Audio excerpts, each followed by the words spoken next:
नमस्कार, आपण पाहत आहात रिपब्लिकन वार्ता सुपरफास्ट बातमीपत्र। चला तर जाणून घेऊया दिवसभरातील काही महत्त्वाच्या घडामोडी। पहिलीच मोठी बातमी आहे लाडक्या बहिणींना चिंतेत टाकणारी।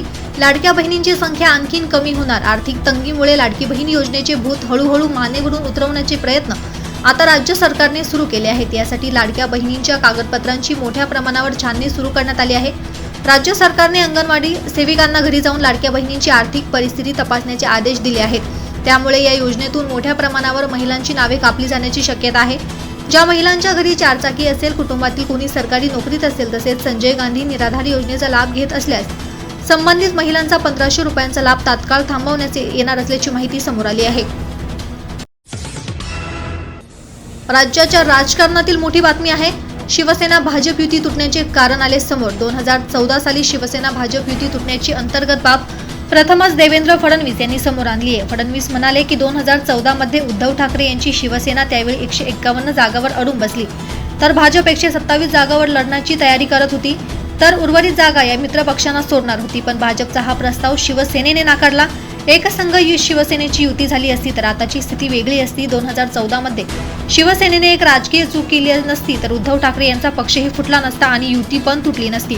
त्यांनी मागील 10 वर्षातील आठवणींना उजाळा देताना त्या एका चुकीमुळे आणि 5 जागांच्या खेळीमुळे राज्यातील राजकारणाने मोठी कोस बदलली, असेही मुख्यमंत्री देवेंद्र फडणवीस म्हणाले।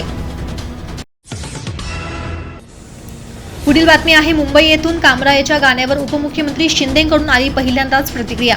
राज्यात 2019 नंतर राजकारणाने मोठे फेरबदल पाहिले। त्याच पार्श्वभूमीवर आता कॉमेडियन कुणाल कामरा याने शिवसेना फुटीवर केलेले व्यंग्यात्मक गाणे वादात सापडले आहे। त्यात उपमुख्यमंत्री एकनाथ शिंदे याच्यावर वैयक्तिक चिखलफेक केल्याचा आरोप करण्यात आला।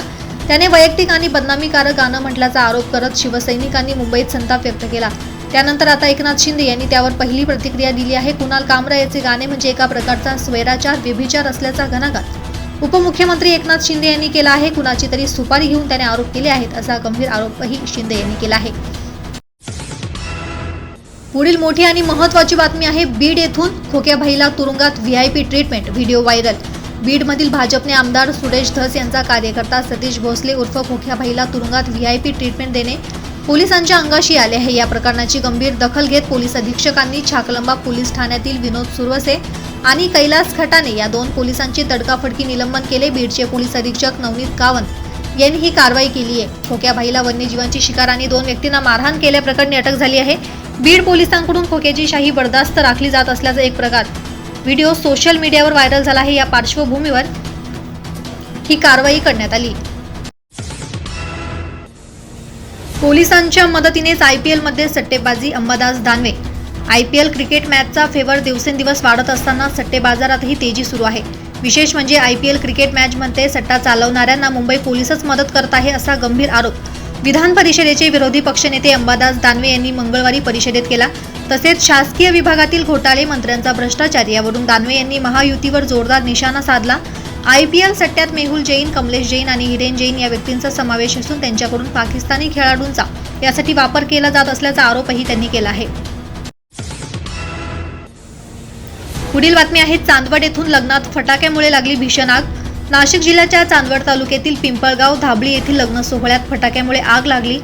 जनावरांचा चारा आणि एक 4-चाकी वाहन यात जळून खाक झाले आहे। सुदैवाने या घटनेत कुठलीही जीवितहानी झाली नाहीये। लग्नामध्ये फटाकडे फोडणे किती घातक असू शकते या घटनेवरून लक्षात आले आहे। या घटनेत जनावरांचा चारा तसेच एक 4-चाकी गाडी जळून खाक झाल्याने या शुभ कार्याला देखील गालबोट लागले आहे। पुढील बातमी आहे नांदगाव येथून। नांदगाव तहसील कार्यालयाच्या कारभाराने नागरिक हैराण।